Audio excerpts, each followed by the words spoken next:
जहाँ पर आपने बताया कि बनारस आप बना रहे हैं, बनारस रोड वाला फ्लाईओवर, वहाँ पर पानी बहुत जमता है, जबकि रेल कॉलोनी पे पूरा पानी इतना जम जाता है कि रेल कॉलोनी पूरी भर जाती है। और दूसरा, यहाँ पर जो आप क्या बोलते हैं, टिकियापाड़ा ब्रिज है, इसका आप क्या कर रहे हैं?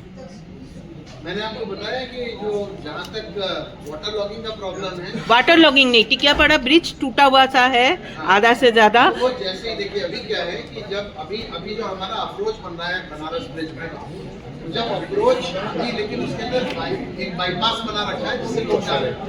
कुछ समय के लिए वो ब्रिज बंद हो जाएगा, 1-1.5-2 महीने के लिए वो बंद करना पड़ेगा। जब वो बंद हो जाएगा, traffic will get diverted through अच्छा, बनारस ब्रिज से कर देंगे, चांदमारी ब्रिज से, चांदमारी से। चांदमारी से हो जाएगा। जब वो कंप्लीट हो जाएगा, वहां से थ्रू हो जाएगा traffic, then we will take time.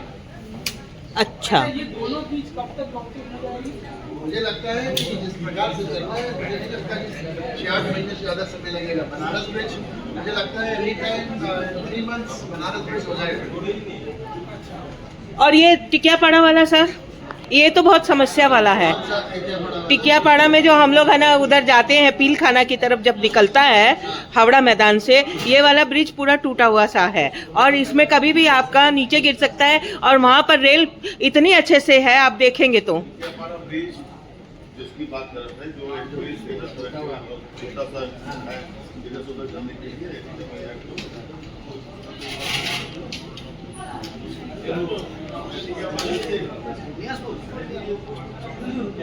ठीक है, उसके बाद उसको देखते हैं। वो वहाँ पर जो है वो पुराना बना हुआ है, बट आज की डेट में जिस प्रकार से रेलवे के सेफ्टी के नियम है, उसके हिसाब से उसके पियर्स बैठ नहीं रहे।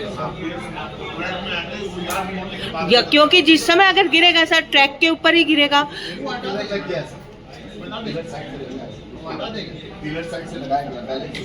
अभी पैलेस बनाया गया है और उसका बाद का काम जो होगा, यार्ड रिमॉडलिंग का जो काम हो जाएगा ना, यार्ड रिमॉडलिंग के काम के बाद जो हावड़ा निकल के आएगा, तभी कुछ प्लान किया। नहीं, खैर, मैं आपकी बात से सहमत हूँ, लेकिन मैं लोगों तक ये जान पहुँचाना चाहती हूँ। कई क्वेश्चन होते हैं हम लोगों के पास भी।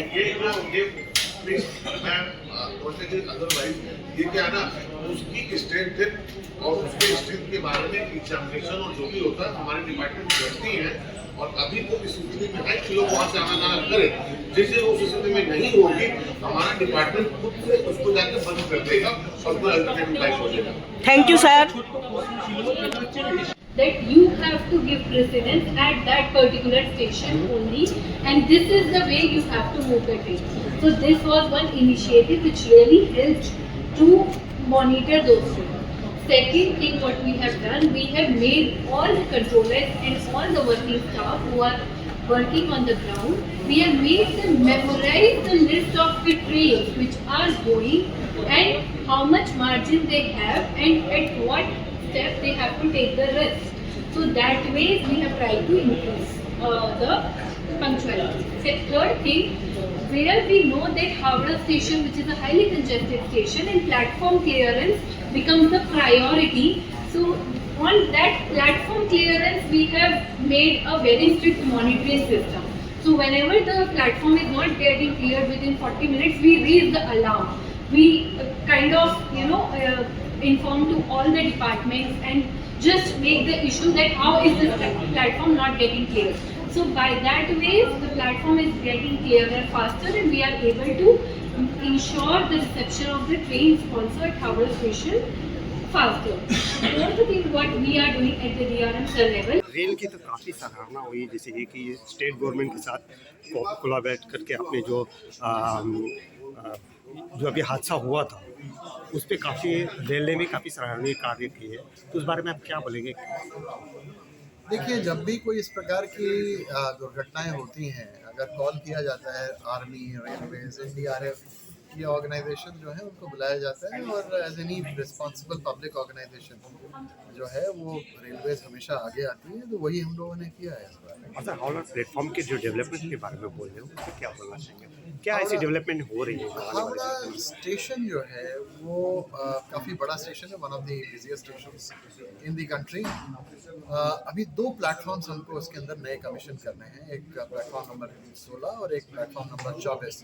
तो प्लेटफॉर्म नंबर 24 जो है वो हम लोग 1 महीने के अंदर कमीशन कर देंगे, लेकिन प्लेटफॉर्म नंबर 16 जो है, जो हम लोग का प्लान है, वो कमीशन हम करेंगे। कुछ और प्लेटफॉर्म्स की लेंथ इंक्रीज करनी है, यार्ड के अंदर रिमॉडलिंग करनी है, और जो RRI जो है उसको मॉडर्न इलेक्ट्रॉनिक इंटरलॉकिंग का जब काम होगा तो उसके साथ में ही हम लोग वो करेंगे।